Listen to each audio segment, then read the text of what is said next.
Joining the debate tonight, Captain Saurabh Bhatnagar, former A320 pilot. Also joining the debate, Air Marshal Dr. Sanjeev Kapoor, defense expert, Mirza Faizan, aerospace scientist and inventor of ground reality information processing system, joins the debate.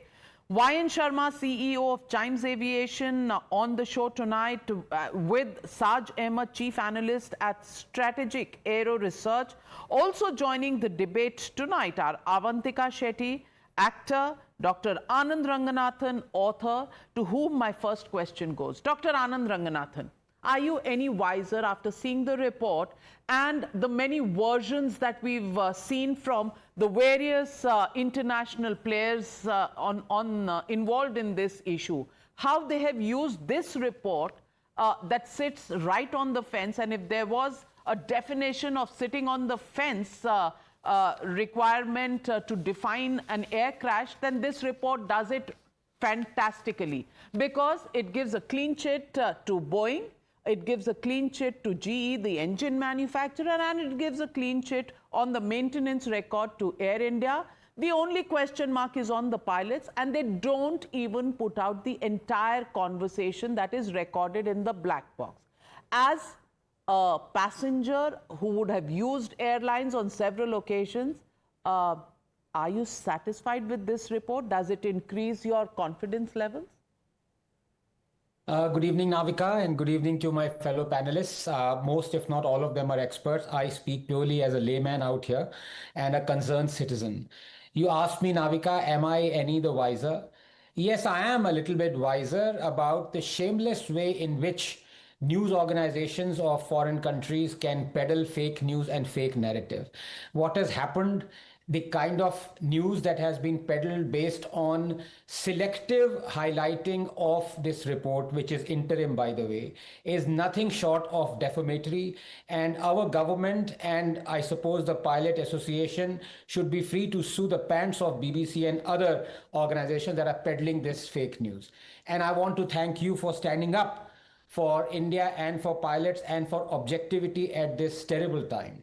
I have a couple of points to make. Number one, the fact of the matter is, as the Minister of State himself said, this is a preliminary report.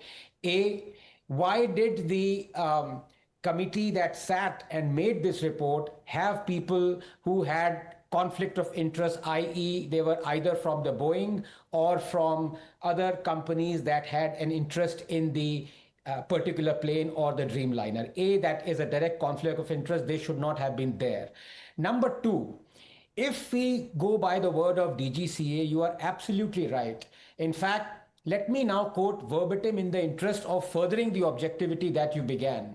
The FAA Special Airworthiness Information Bulletin, or SAIB as it's called, NM 1833, that you correctly pointed out was issued on December 17, 2018, Navika, concerning the engine, fuel and control, quote, is to advise registered owners and operators of the Boeing company models, including 787-8 Dreamliner, of the potential of disengagement of the fuel control switch locking feature.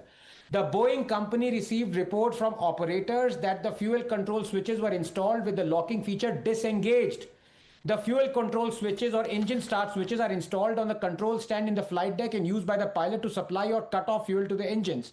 The fuel control switch has a locking feature to prevent inadvertent operation that could result in unintended switch movement between the fuel supply and fuel cutoff positions. In order to move the switch from one position to the other, the condition where the lock feature is engaged, it is necessary for the pilot to lift the switch up while transitioning the switch position. If the locking feature is disengaged, the switch can be moved between the two positions without lifting the switch during transition, and the switch would be exposed to the potential of inadvertent operation.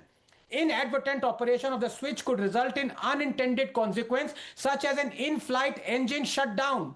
Boeing informed the FAA that the fuel control switch design, including the locking feature, is similar on various Boeing airplane models.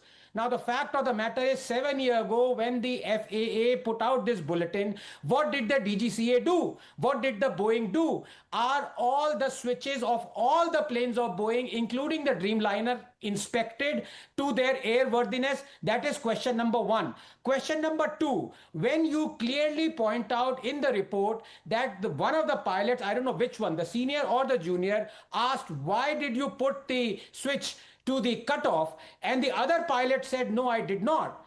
Obviously, the other pilot is not mad to have done so. That is my preliminary understanding. So it would have to do something with, and I'm again conjecturing, even though I put verbatim out the report, that this possibly relates to exactly the kind of thing or the warning that the FAA put out. As a concerned citizen, as a frequent flyer, I'm concerned that the DGCA, what kind of action did the DGCA take?